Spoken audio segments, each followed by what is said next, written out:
안녕하세요. 오늘도 사연 살롱을 찾아주셔서 감사합니다. 저는 얼마 전 자유로운 돌싱녀가 되었어요. 남편과 문제도 있긴 했지만 시댁 식구들의 허영과 어리석음이 저를 질리게 만들더군요. 옛날부터 자기 분수에 맞게 살아야 한다는 말도 있잖아요. 그런데도 욕심만 부리다 중요한 것들을 다 놓쳐 보기 좋게 우스꽝스러워진 제 전 시댁 이야기를 좀 해볼게요. 저희 부모님은 지방에서 작게 농사일을 하면서 지내고 계세요. 작물은 철에 따라 다양하게 재배하시는데 두 분이서 굶지 않고 생활하실 정도로만 하고 계세요. 저는 고등학교를 마치고 서울로 대학을 오게 되면서 부모님과 떨어져 살게 되었어요. 처음에는 낯선 서울 생활에 학업 스트레스까지 더해져 매일 울면서 부모님이 계신 집으로 다시 돌아갈까 말까 고민하던 때도 많았었죠. 하지만 아르바이트도 열심히 하고 친구들과도 잘 지내며 서서히 적응해 어느덧 깍쟁이 서울 아가씨가 다 되어 있었어요. 저는 부모님이 어렵게 붙여주시는 돈인 것을 알기에 부담을 덜어드리고자 대학생활 내내 아르바이트를 했어요. 돈의 소중함도 알게 되고 많지는 않지만 제가 직접 돈을 번다는 뿌듯함이 항상 있더군요. 일부러 구질구질하게 살려고 하지는 않았지만 필요 없는 것까지 소유하면서 사치스럽게 생활하지는 않았어요. 지금 돌아보면 그렇게 지내왔던 시간이 제가 여태까지 중에 가장 성실하게 살았던 순간인 것 같아요. 성적도 어느 정도 수준 밑으로는 내려가지 않게 유지하고 있어서 장학금을 중간중간 타기도 했어요. 대학을 졸업하고는 평판이 나쁘지 않은 한 회사에 입사를 하게 되었고 직장인으로서의 커리어를 쌓기 시작했죠. 일도 재미있고 생활하는데 크게 불편하지 않은 삶이었어요. 그러다 어느 날 한 남자가 평범한 제 인생에 문을 두드렸어요. 친구들끼리 여럿이서 왁자지껄 모이는 술자리에 잠깐 들렀다가 알게 된 남자였죠.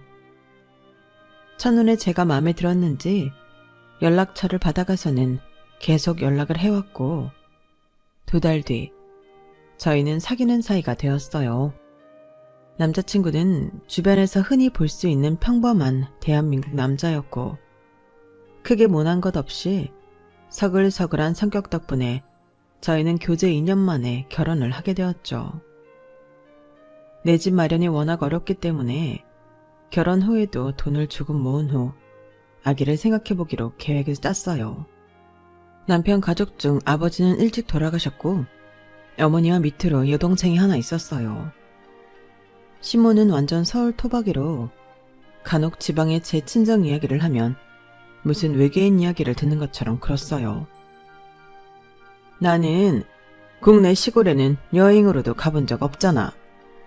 누구한테 들었는데 다른 지방에는 지하철도 없다면서? 그럼 버스는 있는 거야? 불편해서 어떻게 살아?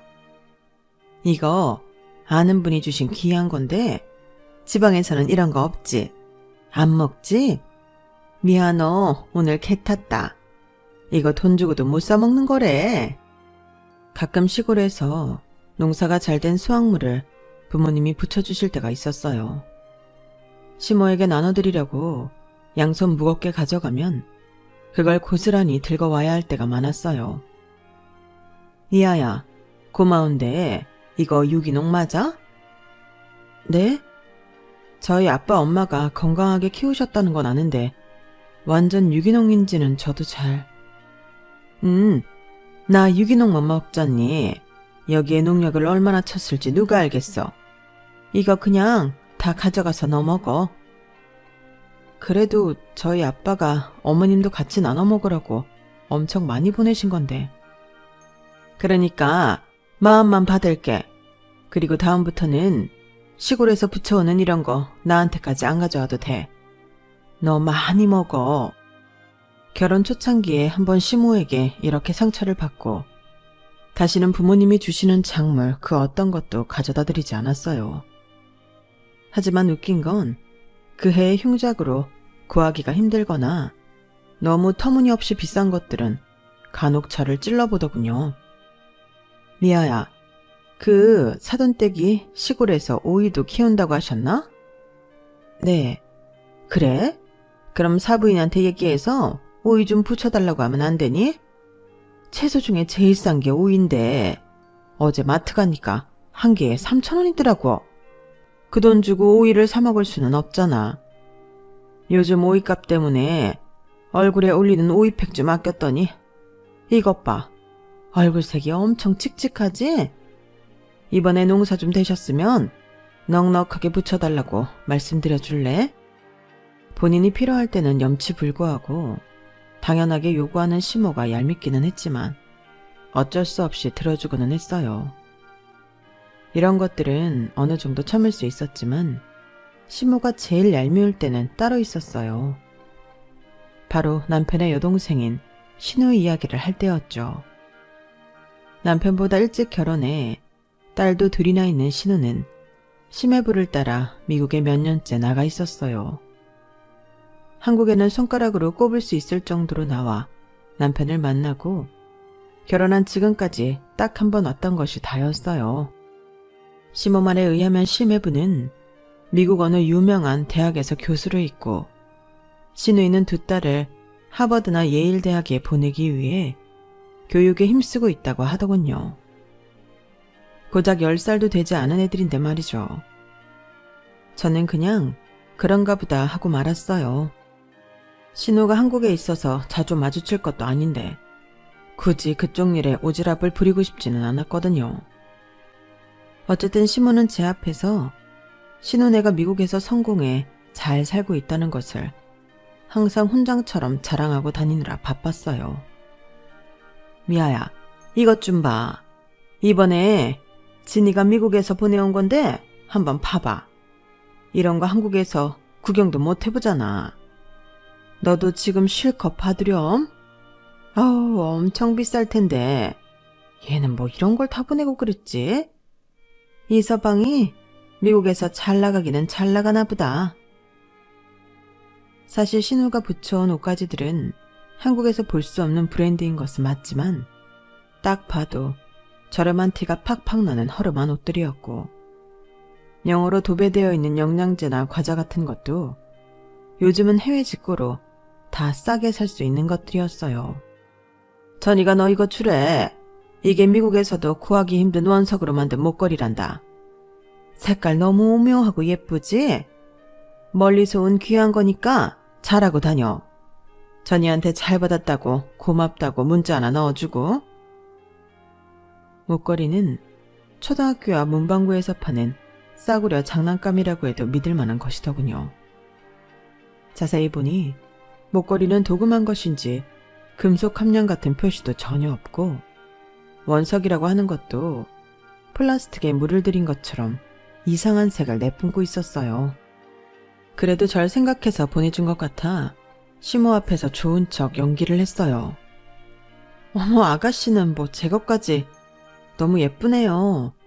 제가 아가씨한테 너무 고맙다고 착용하고 찍은 사진이랑 감사 문자 보낼게요. 맞다. 이번에 이 서방이 교수 학회에서 또 뭐 발표를 했다는데 너무 잘해서 거기 온 사람들한테 기립박수를 받았다 그러더라고. 그거 축하한다고도 한마디 더 써서 보내. 네. 시어머니는 능력 있고 잘난 사위와 대단한 시누이의 칭찬을 입에 달고 살았어요. 얼마나 좋으면 저러실까 싶어서 저도 그냥 시모 앞에서 잘 들어주는 척을 하곤 했죠. 선물이야 뭐 어쨌든 받은 것이 있으니 저는 시누이에게 고맙다고 문자를 보냈어요.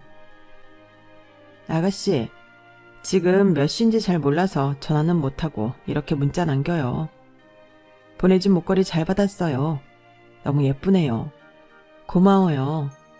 아주버님도 학회에서 좋은 일이 있었다고 들었어요. 정말 축하해요. 제니랑 윤희도 잘 지내고 있죠? 아가씨 가족 모두 언제나 건강하고 좋은 일들만 있기를 바래요. 지금 생각해보면 이날 감사 문자를 보냈던 것이 화근이었던 것 같아요.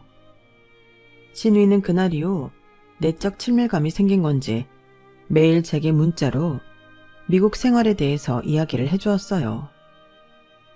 물론 듣고 싶지 않은 본인 자랑이 90%였죠.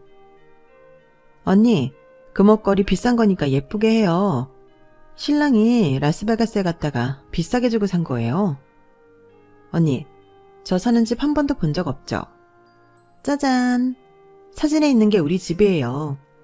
너무 커서 안 쓰는 방도 있어요. 앞마당도 있고 뒷마당에서는 바베큐 파티도 해요. 나중에 미국 놀러 오면 우리 집에서 재워줄게요. 오늘 우리 제니가 학교에서 상을 받아왔지 뭐예요. 미국 애들도 타기 힘든 상인데 제니는 정말 천재 같아요. 오늘은 남편이랑 새 차를 계약하고 왔어요. 계속 BMW만 끌고 다녀서 지겹다고 했더니 제니 아빠가 벤츠로 한 대 뽑아준 거 있죠. 승차감이 나쁘지는 않네요. 어제 미국인 친구랑 여기서 제일 유명한 호텔에 가서 브런치를 먹었어요. 한국에서는 맛볼 수 없는 고급스러운 맛이더라고요. 친구도 얼마나 좋아하든지. 앞으로 자주 가야겠어요. 크리스마스 연휴에 따뜻한 하와이로 다 같이 놀러 갈까 계획 중이에요. 저는 오히려 캐나다에 가서 설산을 실컷 보고 싶은데 애 아빠가 추운 거 싫다 하네요. 너무 고민되네요. 신우이의 문자는 항상 이런 식이었어요. 아무렇지 않게 내뱉는 척을 하지만 사실은 모든 글자와 사진에는 자랑이 고스란히 묻어 있었죠. 저는 갑자기 시작된 신우의 문자와 사진 폭탄이 당황스러웠어요. 그래서 그저 네 그렇군요 하고 답장을 할 뿐이었어요. 남편에게 신우의 문자를 막아달라고 하는 것도 뭐해서 최대한 간결하게 대답을 하고 말았죠. 거기다 언제부터인가 신우이는 제게 본격적으로 부탁을 하기 시작했어요. 언니, 이번에 우리 유나가 한국 된장찌개가 먹고 싶다고 난리여서 코리아타운에 있는 마트에 갔더니 우리가 먹는 그 된장이 수입이 안 됐더라고요. 그것 좀 택배로 보내줄래요? 그 외에 필요한 것들 리스트 적어보내니까 같이 좀 부탁해요. 지난번에 엄마한테 얘기했더니 엉터리로 보내준 것들이 많아서 언니한테 부탁 좀 할게요. 신우가 보낸 리스트에는 먹는 것부터 필요한 생활용품들, 몇 년 전 백화점에 수선을 맡기고 찾아가지 못한 옷까지 찾아와 붙여야 하는 것도 있었어요. 저는 좋은 마음으로 신우의 심부름을 했고 며칠 뒤에 소포를 받았다는 신우의 연락이 왔죠. 언니 잘 받았어요. 고마워요. 그런데 이번에 보내준 미역량이 얼마 안 돼서 금방 다 먹겠더라고요. 다음번에 좀 더 큰 사이즈로 부탁해요. 애들이 한식 중에 미역국을 제일 좋아해서요. 신우의 말이 고맙다는 건지 아닌 건지 헷갈렸지만 어쨌든 한번 보내고 나니 목걸이를 받고 난 뒤에 찝찝함은 없어지더군요. 하지만 그건 시작에 불과했어요. 그 뒤로 신우는 툭하면 제게 소포 배달을 요구했어요. 자잘한 물건들부터 어디 가서 뭐를 사다가 붙여달라, 최대한 많이 구해서 보내달라 하며 요구하는 조건이 많아졌어요. 심지어 제가 미국에 가보지는 않았지만 거기에도 있을 법한 것들까지 리스트에 써서 문자를 보내더군요. 조금 의아했지만 어쩔 수 없이 서너 번 정도 더 신우이의 심부름을 해줬어요. 하지만 정도가 점점 심해졌어요. 게다가 그동안 택배를 보내며 들었던 비용이나 대신 사서 보내준 물건값에 대해서는 아무 말 하지 않고 은근슬쩍 넘어가려는 것 같았어요. 이해가 안 되는 차원을 넘어 저도 조금씩 짜증이 나기 시작했어요. 그리고 얼마 뒤 신우이가 또 제게 보내달라며 필요한 것들을 수십 가지 써서 보내왔더군요. 저는 이제 무시하기로 마음먹었어요. 그리고 마침 그즈음 회사에서 바쁜 일들이 겹쳐 매일같이 야근을 반복하기도 했었고요. 신우이는 빨리 보내달라며 서너 번 독촉을 하다 제가 대답을 하지 않자 시모에게 이야기한 듯 했어요. 여보세요? 미아야, 나야. 어머니, 다른 게 아니고 전이가 너한테 뭐 좀 보내달라고 여러 번 말을 했는데 연락이 안 되는 것 같다 그러더라고. 혹시 무슨 일 있나 해서 내가 전화해 본 거야.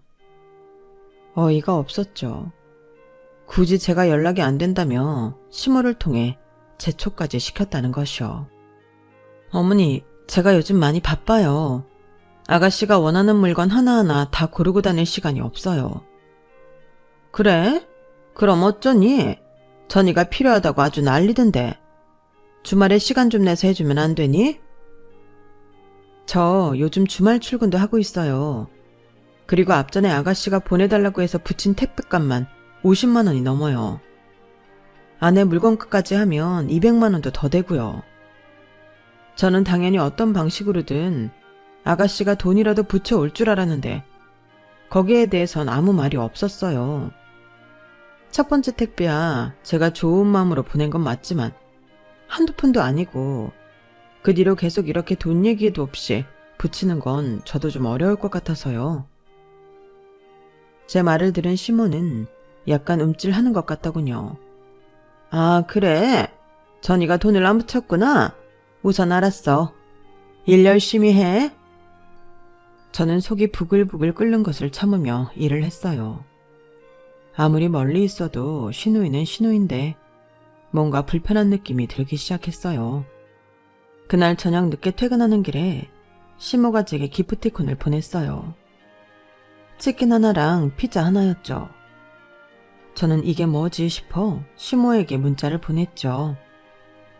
아, 이거 전이가 너한테 전해달라고 해서 내가 보내는 거야.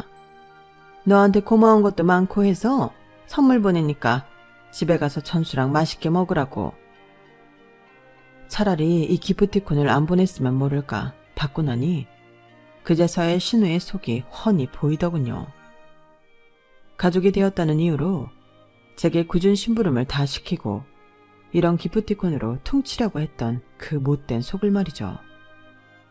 저는 선물 거절을 눌렀고 그 뒤로 신우나 시모에게서 다른 연락은 없었어요.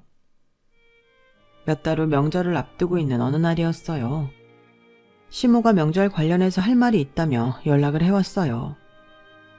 미아야, 이번 명절에 음식을 좀 많이 할까 해서. 어차피 먹는 사람도 많지 않은데 뭐하러 그렇게 많이 하시게요. 그냥 뭐 명절에 잘 먹어야 한 해를 배부르게 보낸다는 말도 있잖니. 시간을 좀 많이 잡고 왔으면 해서 이번만 좀 많이 하는 거야. 다른 때는 그냥 조금씩만 하고. 이 말은 친정에 갈 시간을 줄이라는 소리였죠. 하지만 결혼한 지 10년이 된 것도 아니고 이번 명절만 좀 풍족하게 보내겠다는데 그 말을 무시하는 것도 예의가 아닌 것 같아 알겠다고 대답했어요. 명절 전날 시모가 같이 음식을 하자며 오라고 했고 저는 너무 놀라 뒤로 나자빠질 뻔했어요. 식당을 하는 것도 아닌데 식재료가 어마어마하게 쌓여 있었죠. 어머니, 이걸 다 하신다고요? 이건 많아도 너무 많은데? 같이 하면 금방 하지 뭐. 그리고 오늘 다 못하면 내일 해도 돼. 내가 자질구레한 거 할 테니까 넌 여기 가만히 앉아서 전만 붙여. 제 눈앞에 붙여야 하는 정 종류만도 20가지가 넘었어요. 하지만 하겠다고 제 발로 온 거니 앞치마를 두르고 앉아 기름칠을 하기 시작했죠. 그날 저는 장장 8시간 동안 전을 부쳤어요. 밥도 못 먹고 중간에 화장실 몇 번 다녀온 게 다였어요. 8시간 동안 기름 냄새를 맡고 있으니 헛구역질까지 올라오더군요. 어머, 이걸 다 했네. 내가 만두소 다 해놨는데 우리 같이 만두 빚을까? 정확히 만두가 300개 나오더군요. 저는 곧 쓰러져 죽겠는데 시모는 힘도 안 드는지 싱글벙글 좋아서 요리를 하고 있었어요. 전이가 내가 아는 만두를 얼마나 좋아하는지 돌아갈 때 싸줄 것까지 넉넉하겠네. 네? 전이 아가씨요? 시모는 자기도 모르고 무심코 내뱉은 말에 눈만 동그랗게 굴리고 있었어요. 그게 있잖아. 전이가 지금 한국에 오고 있어. 네? 아가씨가 지금 한국에 온다고요? 이서방이랑 애들 둘도 다 오고 있어. 그래서 명절 음식 이렇게나 많이 하시는 거예요? 뭐, 우리도 먹고 전이네도 먹고 겸사겸사지 뭐. 진작 말씀하시죠. 아가씨 온다고 왜 말씀 안 하셨어요? 내가 깜빡하고 말을 안 했네. 아무튼 내일 아침 도착이야. 시모의 당황스러운 표정을 보고는 알겠더군요. 신우네가 한국에 온다고 하니 음식도 기절할 만큼 많이 준비했던 거예요. 저한테 솔직히 이야기하면 혹시라도 못한다고 할까봐 오기 전까지 함구하고 다 한 뒤 말을 꺼내려 했던 것이고요. 하지만 제 입장에서는 가족이 다 같이 모이는 명절이기도 하고 어차피 며느리로서 해야 할 일이었는데 그렇게 기분 나빠할 일도 아니었어요.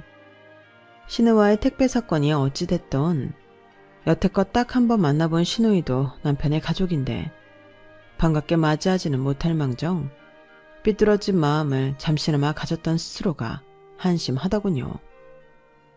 어머니, 아가씨네 오신다고 하니 기분 좋으시겠어요. 제가 뭐 더 할 거 없어요? 괜찮으면 나물 좀 해줄래? 저는 15시간이 넘는 명절 음식을 다 마치고 지친 몸을 이끌고 집으로 돌아왔어요. 아가씨 내일 한국 도착이라는데 당신도 알았어? 전이? 그런데 왜 나한테 말 안 했어? 뭘 굳이.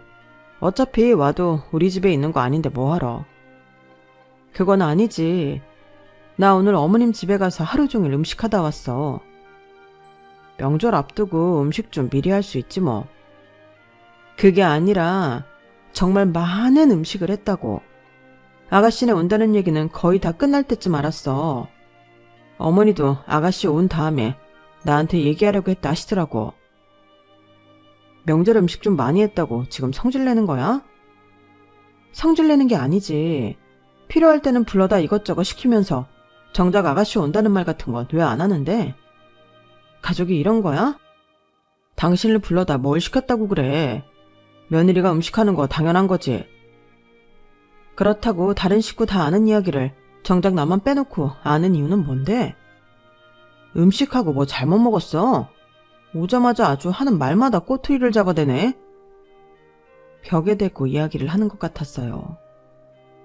그렇게 서로 기분이 좋지 않은 대화를 마치고 말았죠.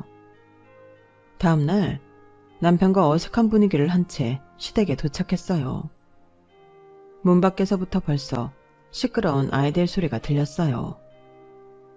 아가씨 오셨어요? 어머, 언니 반가워요. 우리 이번이 2번째 보는 건가요?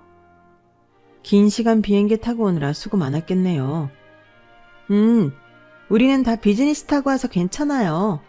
자리도 넓고 먹는 것도 잘 나오고. 만약 이코노미였으면 지금 이렇게 쌩쌩하지 못했을 거예요. 아, 네. 만나자마자 자랑부터 늘어놓는 신우를 보니 어제 하루 종일 맡았던 역겨운 기름 냄새가 올라오는 것 같았어요. 제니, 윤이, 외숙모한테 인사해. 안녕하세요. 네가 제니고 네가 윤이구나. 만나서 반가워. 나는 전수삼촌이랑 결혼한 외숙모야. 똘망똘망해 보이는 두 아이들은 여기저기 구경하느라 정신이 없더군요.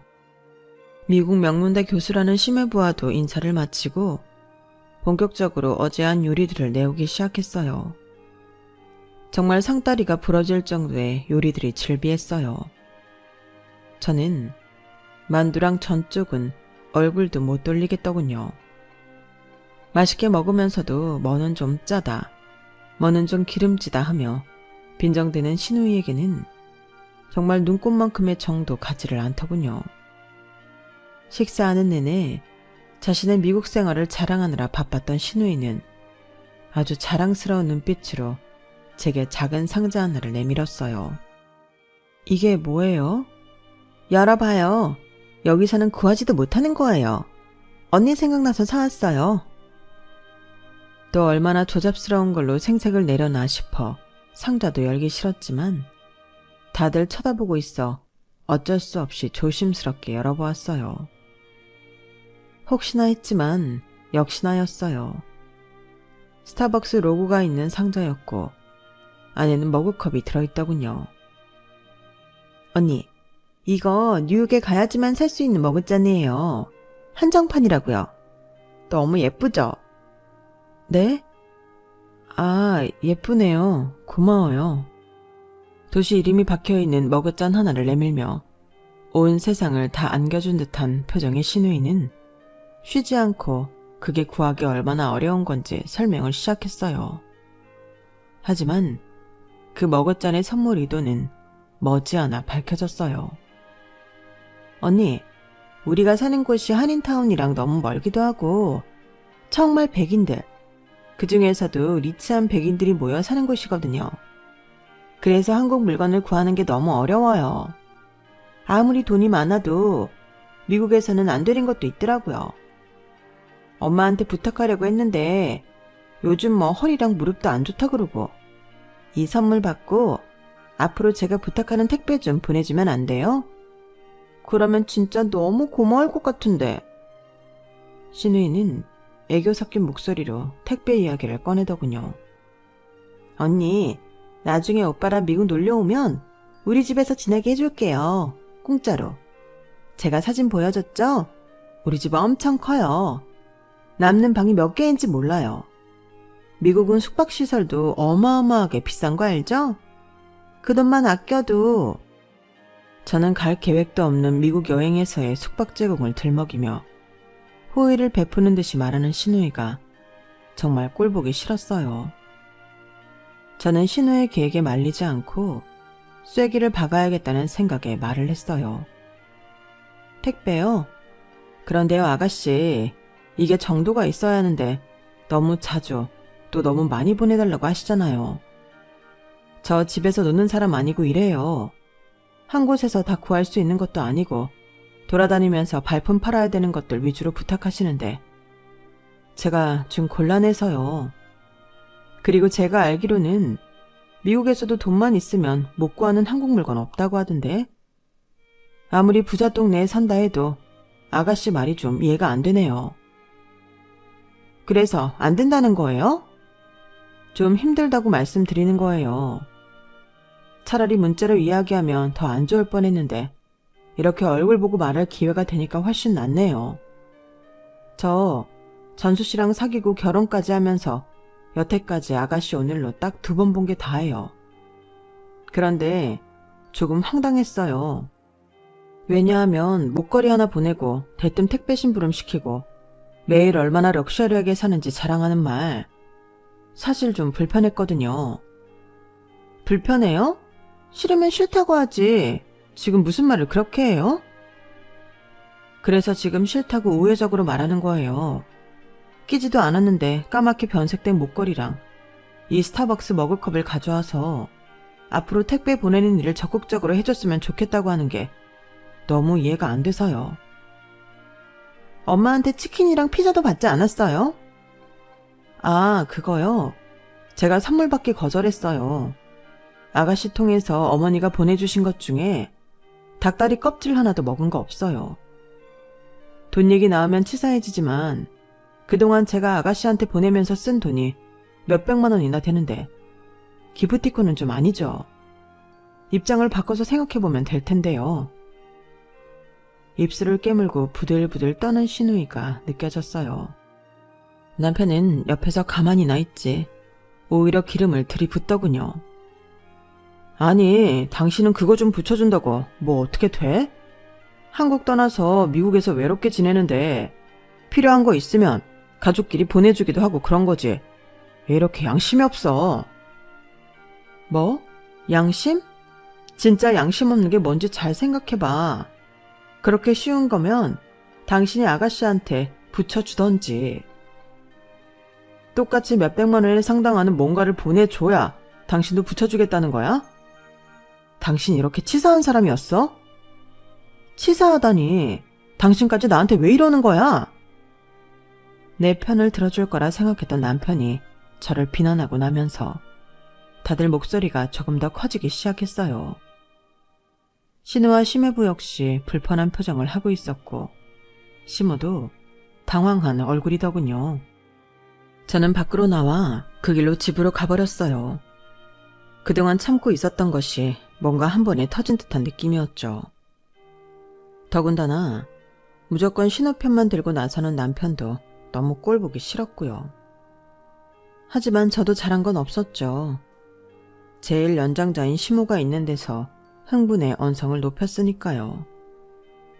저는 조용히 심우에게 전화를 걸었어요. 어머니, 저예요. 아까는 제가 정신 못 차리고 제 할 말만 하고 나왔는데 생각해보니까 어머니 앞에서 그러면 안 됐을 행동을 제가 한 것 같아서요. 죄송해요. 아니야. 뭐 그럴 수도 있지. 떨떠름하게 제 사과를 받은 어머니는 그 뒤로 당분간 제게 연락하지 않았어요. 남편과도 긴 냉전이 이어졌고 얼마 후 신혼의 가족도 아무 말 없이 미국으로 돌아간 것 같았어요. 제가 괜한 짓을 했나 싶어 자책도 했어요. 하지만 신우한테 제 불편한 입장을 확실하게 전한 것 같아 한편으로는 다행이기도 했어요. 그렇게 언짢은 명절도 끝나고 계절이 바뀌려고 할 때쯤이었어요. 남편에게 다급하게 전화 한 통이 걸려왔어요. 엄마 지금 응급실에 있대. 교통사고가 나서. 뭐? 어머니가? 내가 지금 갈게. 무단횡단을 하다 차에 친 심호는 갈비뼈와 다리뼈가 부러져 병원에 입원을 하게 되었어요.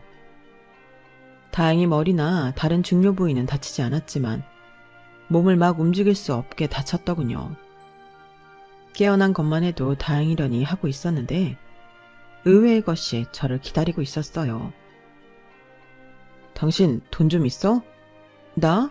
얼마나? 한 800만 원? 800이나? 그걸로 뭐하게? 엄마 병원비 내야지.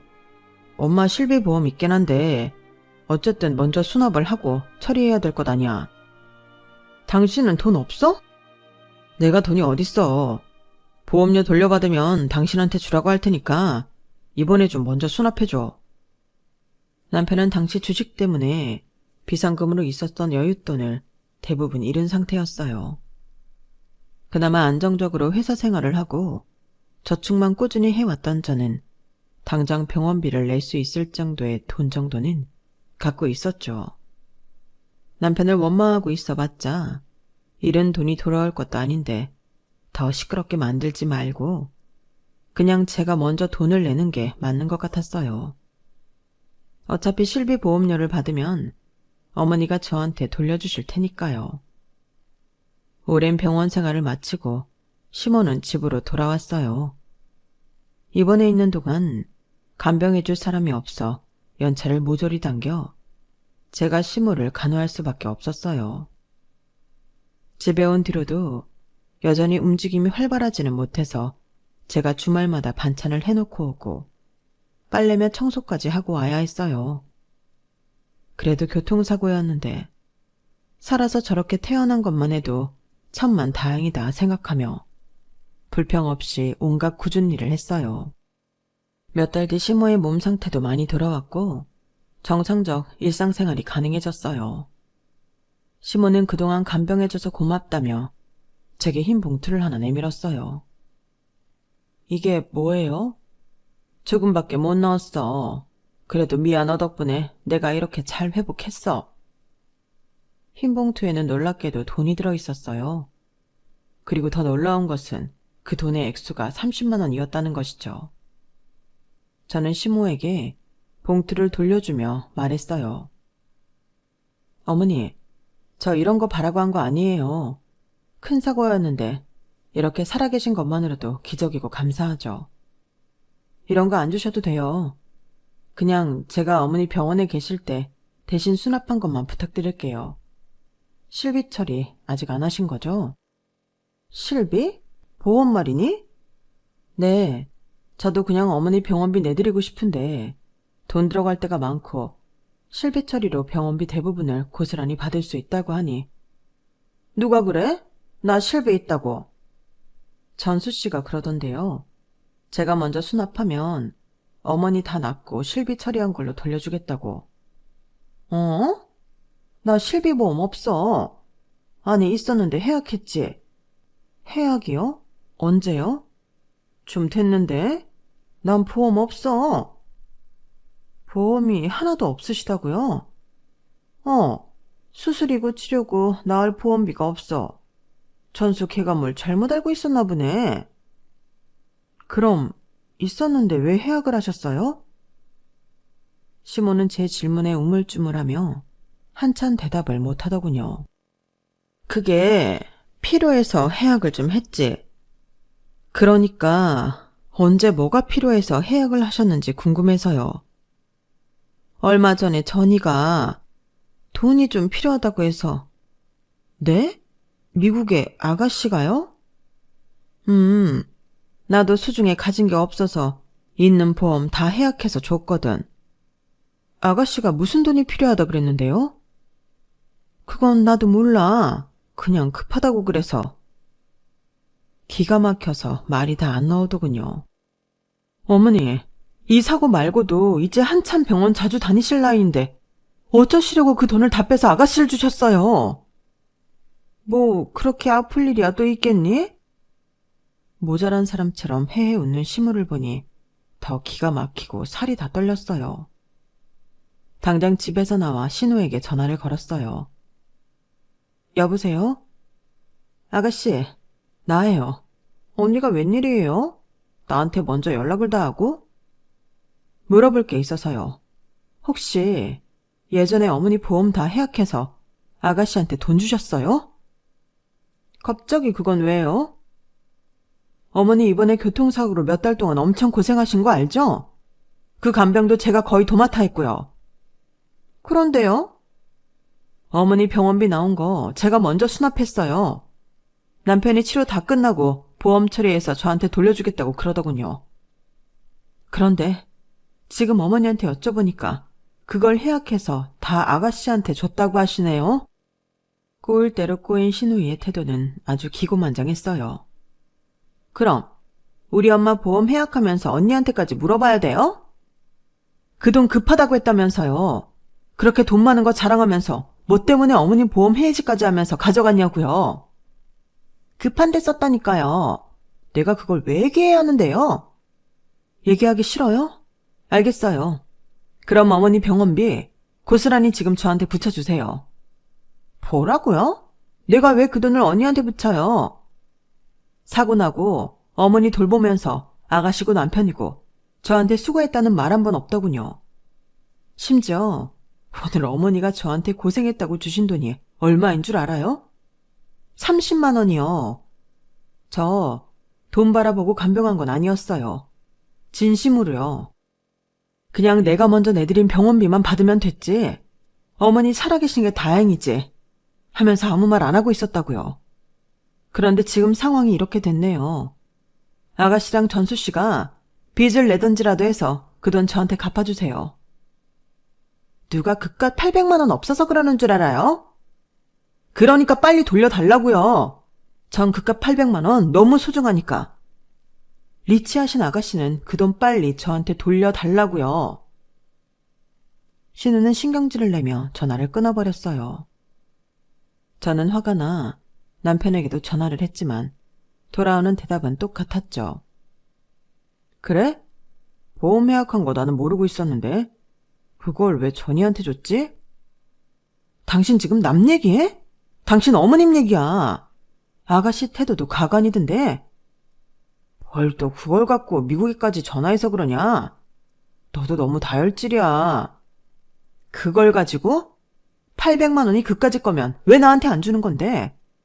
아가씨나 당신이나 아주 사고체계가 똑같나 보네. 누가 남매 아니랄까봐 남 열받게 하는 재주가 아주 똑같네. 그렇게 얼마 안 되는 돈이면 당신이 나한테 지금 돌려줘. 내가 지금 돈이 어딨냐. 내 주머니 사정 다 알면서. 주식회사 있는 돈 다 날린 것도 자랑이야? 그래도 참고 살려고 했는데 이젠 진짜 안 되겠다. 너네 집 이제 내 인생에서 아웃이야.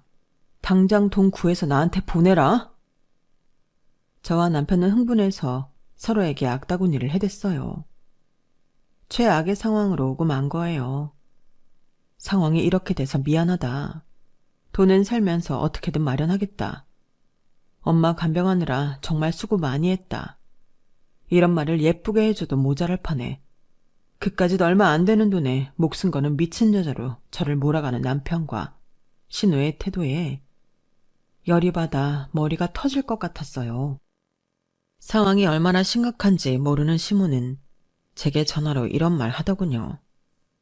그런데 네가 결혼하고 이 집에 들어와서 전수가 너한테 해준 것들이 돈으로 바꾸면 800만 원 이상의 가치가 있지 않을까?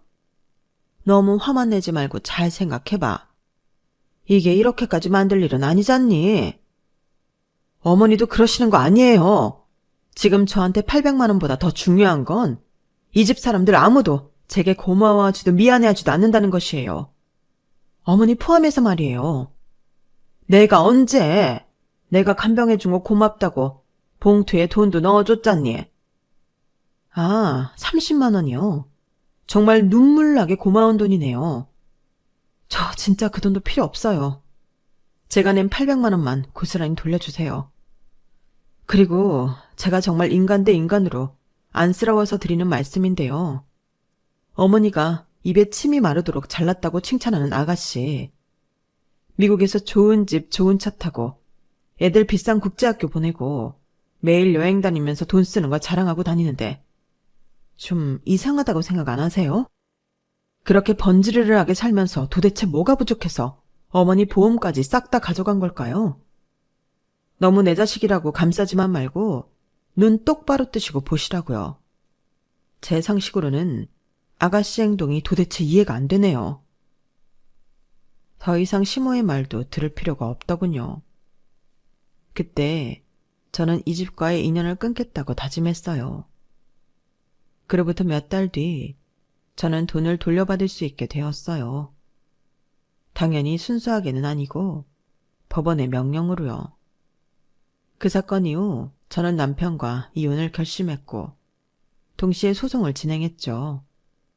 선고가 나오기 전까지 시모, 신우 남편은 돌아가면서 욕이 가득한 문자를 매일 보내고 괴롭히더군요. 안 받는 부재중 전화도 몇백 통씩 남기고요. 제가 누구와 결혼을 해서 살을 맞대고 살았던 건지, 우리 부모님도 못 챙기는 주제에 누구 간병을 자처했던 건지, 한동안 스스로에 대한 자책과 회의감으로 힘들었어요. 어쨌든 저와 그 집 사람들과의 연은 거기까지였죠. 저는 회사에 사정을 부탁해 무급휴가로 부모님이 계시는 집에 와 있었어요. 주변인들은 그렇게 괘씸한데 뭐라도 더 뜯어냈어야 되는 거 아니냐고 하지만 저는 더 바라는 것도 없어요. 조금 비싼 인생 교훈을 얻었다고 생각하려 해요. 제가 그 사람들한테 뭔가를 더 얻어낸다고 해서 그걸로 제가 행복해질 것 같지도 않고요. 이제 저는 완전히 후련합니다. 참, 미국에 있는 그 신우가 가족들과 전부 한국으로 돌아왔다는 소식을 들었어요. 평생 거기서 리치하게 잘 살 것 같았는데 돌아온 이유가 더 황당하고 기가 막히더군요. 미국에서 교수로 있다는 신우의 남편은 사실 석사 과정을 밟고 있는 학생이었어요. 뭐가 창피해서였는지 몰라도 교수로 직업을 탈바꿈 시킨 것이더군요. 게다가 그 신우가 자랑해온 비싼 집이며 차 같은 건 아예 있지도 않았더라고요. 그거 있다고 누가 부러워하는 것도 질투하는 것도 아닌데 왜 그런 말도 안 되는 거짓말을 했는지 아직도 이해가 되지 않아요. 게다가 신우는 영어도 잘 못해서 한인 식당을 돌며 조금씩 일을 해 생활했는데 그마저도 성실하게 안 하고 옮겨 다녀서 한인들 사이에서 별로 소문도 좋지 않게 났다고 해요. 모아둔 것도 없어 지금 내 가족이 시모 집에 얹혀 살고 있다고 들었어요. 남편의 공부고 뭐고 당장 생활 자체가 어려우니까 어떻게든 필요한 것들을 한국에서 택배로 받아서 생활했던 것이고, 시모의 보험 역시 그런 생활비를 충당하기 위해 가져간 것이라고 하더군요. 보이는 게 전부라고 믿은 허영덩어리 못난 신우, 아무 상황 파악도 못하는 시모, 남일처럼 수수방관했던 남편, 제 평생 만나기도 힘든 사람들을 한 집안에서 다 만난 것 같네요. 그들이 아주 잘 살기를 바라기는 어려울 것 같아요. 저는 또다시 힘을 내서 부모님 잘 모시며 앞으로의 인생을 잘 꾸려 나가보려 합니다. 응원해 주시면 더 힘이 날 것 같아요. 지금까지 이야기 들어주셔서 고맙습니다. 항상 건강하시고 행복하세요. 여러분, 사연 댓글에 응원과 현명한 조언 부탁드려요. 좋아요와 구독은 저에게 큰 힘이 됩니다. 오늘도 좋은 일 가득하세요.